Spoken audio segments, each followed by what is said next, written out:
जैसे कि हमने पिछले पार्ट में देखा, अर्जुन, रवि और अरियन उस मंदिर के अंदर एंटर करते हैं जिसका राज अर्जुन के पिता ने जिंदगी भर छुपाया।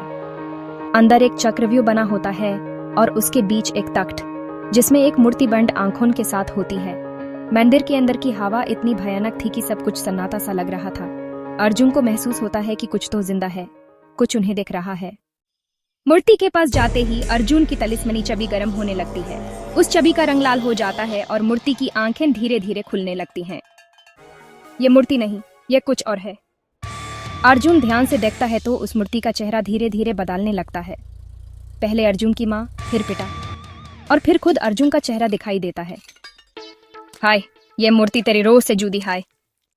तभी एक जोर की आवाज होती है और मंदिर के अंदर का चक्रा घूमने लगता है।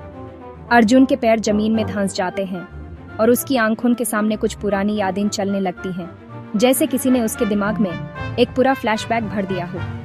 उस फ्लैशबैक में अर्जुन देखता है कि उसके पिता ने एक शक्ति को कैद किया था, एक आत्मा जिसे धारा कहते हैं। धारा कोई आम आत्मा नहीं थी, वो श्रापित देवी थी जिसे इंसानों ने धोखा देकर मंदिर में कैद किया था। मैं धारा हूं, तुम्हारे पिता ने मुझे बंद किया था, अब मैं तुमसे आजादी लूंगी। मैं किसी को आजादी नहीं दूंगा जो इंसानियत के खिलाफ हो। पर अर्जुन, क्या हो अगर तू ही धारा का अंश हो? इतना सुनते ही सब कुछ रुक जाता है।